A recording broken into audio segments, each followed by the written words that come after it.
What's going on, guys? I hope you're having an awesome day today. My name is Steve. Thank you for stopping by my channel. Today I'm going to be reading into Blarney Castle and the legend of the Blarney Stone. I really don't know much of anything at all about this place, except that there is a legend around the Blarney Stone that says something about if you kiss it, it gives you good luck or something. I'm not really sure. But for some reason, even before I started this channel, I had heard of the Blarney Castle and Blarney Stone. So I'm guessing this must be a fairly popular tourist attraction or something for someone like me to just randomly hear of this place before I even started looking into Irish stuff. But anyways, guys, since I started this channel, I've had a lot of people recommend that I check this place out. And so I thought it was about time that I go ahead and dive in and learn about this place. So anyways, guys, enough rambling for me. Let's go ahead and check out the Blarney Castle and the legend of the Blarney Stone. Blarney Castle and Gardens. Today we will be looking at Blarney Castle, Garden and Castle. I'll be giving a brief history along with a narration and tour of this castle and gardens. Sit back and enjoy. Wow! How old is this place? So why Blarney Castle? Well, first, let's describe what a castle is. A castle was a strategic military building, and the first consideration had to be the location of the site. Right, that makes sense. Castles were always built on elevated sites in order to give a clear view of the surrounding countryside from all points. Wow. North, south, east, and west. This was a vital necessity to give the defenses an early warning of approaching danger. This is beautiful, man. Everything outside and inside the castle was How old is this place, guys? Maybe you'll tell us, but this looks really, really old. Designed to give protection in the supreme hour of crisis when the enemy appeared outside the walls. Wow, look at that Blarney landscape. Castle is built on an elevated outcrop of solid limestone rock. It's sufficiently strong to give a firm foundation. Wow, man, that's so Blarney beautiful. Blarney Castle would have been surrounded by a defensive wall which enclosed an area of about 8 acres called... Hold on. Why is it open like this? Is that just to let water out? If anybody knows, please let me know in the comments why this is open. I would assume that it would have been closed, but there must be some sort of strategic reason why these areas underneath are open. Maybe, I guess, so you can see below if someone is down by an entrance or something. I don't know. Called the Bawn. The Bawn. Within the sheltered walls of Blarney, there would be a hive of activity. You would find blacksmiths, masons, woodcutters, carpenters, and livestock keepers. Wow. Yes, and that means livestock as well. You would find horses, cows, pigs, and poultry. The walls at the house are 18 feet thick to withstand any attempt to break through. The slit windows on the upper portions would stop arrows or stones penetrating inside. The battlements at the top allowed the defenders to pour boiling water, tar, and stones down on the heads of the enemy at ground level. Is that basically what those openings are for, so you could pour stuff through? That makes total sense. You know, that really makes a lot of sense. Ground floor room, great hall, Earl's bedroom, Nation room, priest room, kitchen, Blarney Stone Chapel, family room. Wow, man. How big is this place? It looks huge. It sounds huge. The walls at Blarney at the base gradually slope inwards as they rise. This makes the building more stable, but would also have helped with defense. When an object was dropped from the top, it would bounce off the wall on the way down and fly outwards into the enemy. Oh, wow. That's a good idea. In April of 1703, Blarney was sold to the governor of Cork City, Sir James Jeffreys. It was the Jeffreys family who had the 17th century house attached to the castle, almost entirely demolished, and in its place built a Georgian Gothic house of grand proportions. James St. John Jeffreys, the grandson of the first Sir James, inherited the castle at the age of 6 in 1739. He was one of the principal introducers of the Industrial Revolution to Cork, Ireland. You're looking at the Great Hall. This room lies underneath a pointed vault rendered with plasterwork. The plaster rendering has fallen away over the years, which reveals the original construction of this vaulted ceiling. In 1846, Louisa Jane Jeffries married. Look how thick this is. Wow, man. That's awesome. You know, I don't know for sure. He hadn't said how old this place is, but I think this may be the oldest castle I've seen the inside of. Now, honestly, I haven't seen the inside of a ton of castles, but I love these places, man. I just love history, and I love just old buildings like this. It's so amazing to think that people built places like this so long ago. It's just fascinating. Married a neighbor, Sir George Colthurst of Ardrum, just west of Blarney. And the Blarney estate passed to the Colthurst family, but they didn't return to Blarney until 1870. A view. Wow. This is somewhere I'd like to live right here, man. Have that view right there. Have a house on the hill like this. Obviously, it's a castle, so you're not going to build a house right here. But, man, I think if I lived here, you build a house right on top of this ridge here, man. What a beautiful view. Seriously. You guys in Ireland really have some really lush, beautiful landscape. I think everybody knows that. You're known for it, obviously, you know. It's just so green. 1974, when they built a new Scottish baronial mansion a few hundred yards south of the castle, overlooking Blarney Lake. For all of Blarney's welcoming intentions today, castles were designed to keep people out, not to let them in. Right. A narrow staircase can be more easily defended, as attackers can advance only one at a time. Yeah, it's true. A defender's axe or sword can not only repel, but cause the wounded opponent to fall back on his companion. Height, as in all aspects of the tower house, was definitely an enormous advantage. Because if they're coming up, they have no idea what's up there, right? That makes total sense.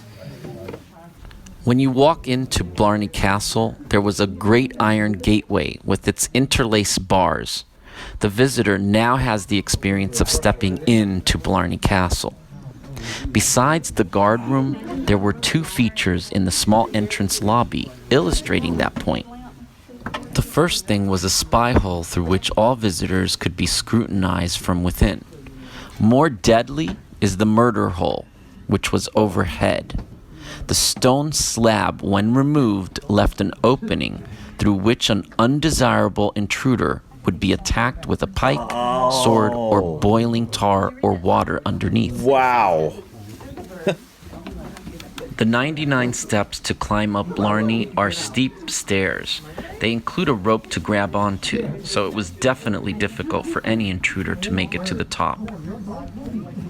The term Blarney, meaning misleading talk, gained currency during the 16th century as the McCarthy of the day attempted to fend off the demands of Queen Elizabeth I. The Blarney Stone is that of legend, and there are many legends, each as plausible as the next.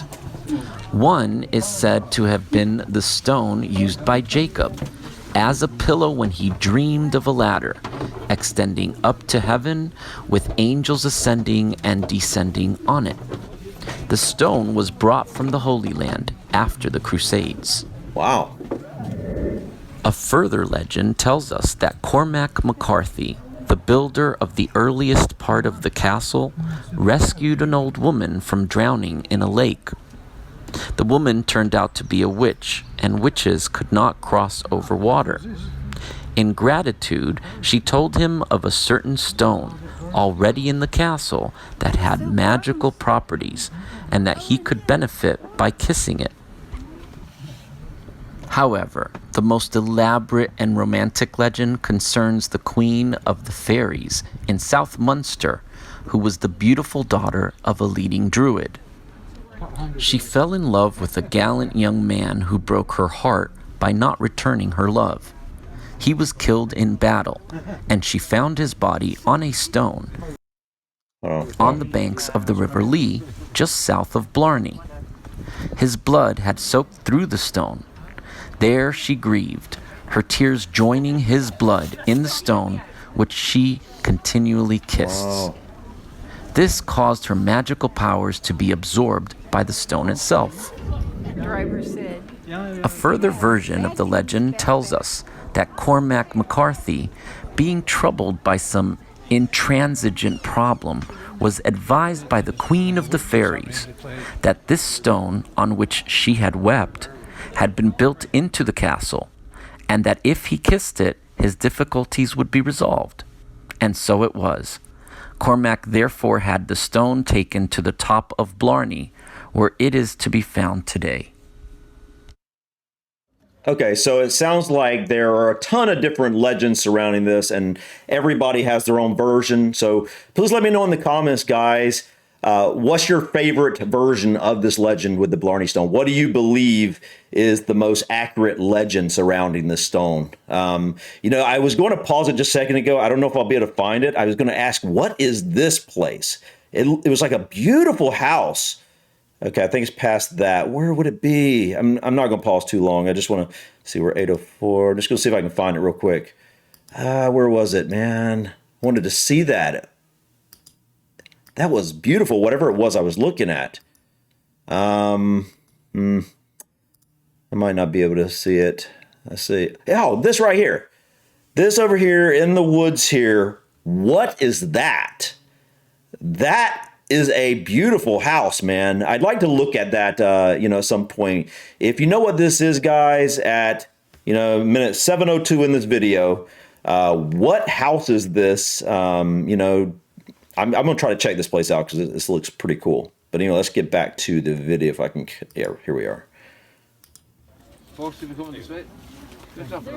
this coins for?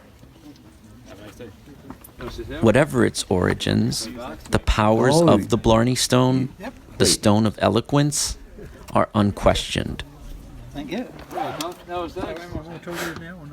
Oh, there's the house again, right there. The bell tower is midway along the top of the eastern battlements.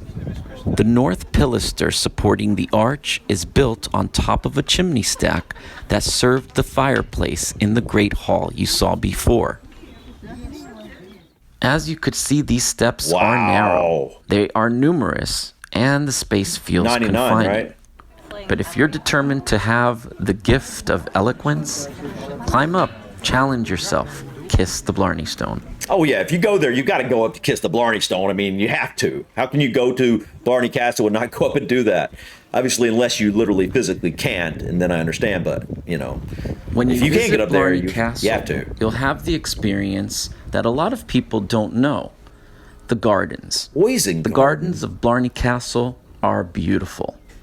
I would suggest at least 2 hours to explore these beautiful, green, lush gardens, which are full of flowers, plants, waterfalls, and lots of cute critters. You may even stumble across a beautiful manor house, which is one of Blarney's neighbors, and I did stumble across it. That must be what I was talking about. And you'll see it in this video as well. Hold on. What's this? Rich and myths, legends, folklore, and the berries are a good example of why doesn't a child always chew its food thoroughly is not universally sound. So the poison garden. Let me know what that is, guys. I think there was a sign. Maybe I'll have to go back and read that. I don't know if it's close enough on this video for me to read, but that's an interesting name for the garden. Stick around because the gardens are really beautiful. Wow, man. It really is beautiful. Very peaceful place, man. So you have to pay anything to enter this place? I'm sure you do. I mean, at least to enter the castle. Maybe not to go to the gardens. I don't know, but Fern Garden and Waterfall. Wait, hold on. Did I say 45 minutes? Hold on. What did I say? 45 minutes. A walk? 45 minutes? Lake walk. Oh, lake walk. 45 minutes. Blarney House and maybe? No, I don't know. Maybe the house I was talking about was Blarney House? I don't know. He said something about a manor house. Woodland Walk. Ah, man, this is a really peaceful place. Oh, wait, are we coming up on the... Let's see, hold on, I'm gonna fast forward a little bit. Oh, wow. Yes, that's got to be that house I was looking at from the distance. What is that? Is that Blarney House?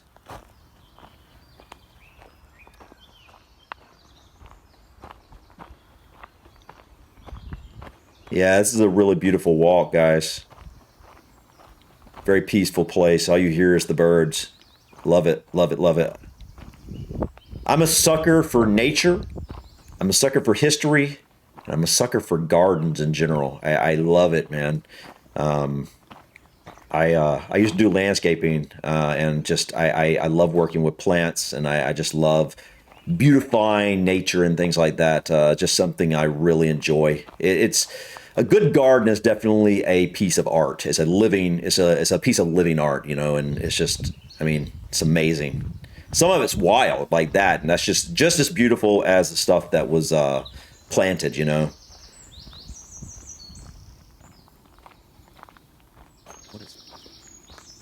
So how big are the gardens? Gardens look huge here.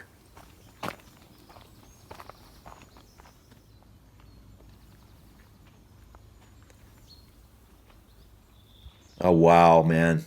I love all the wildflowers. Wow. Yes. Yes. I definitely see why he says you need a couple hours at least to explore these gardens. They look huge and they're beautiful. You would, I mean, like, you can't go here. Number one, you can't go to Blarney Castle without kissing the Blarney Stone. You just can't unless you physically can. I understand that then, but physically, if you can get up there, you absolutely should. I mean, there's no way I'd go and not do that. Number two, you have to explore the gardens. They're absolutely beautiful.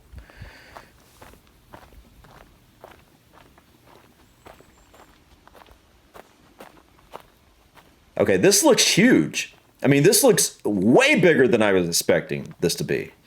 And I'm surprised he didn't even put the garden in the title, because the garden is amazing.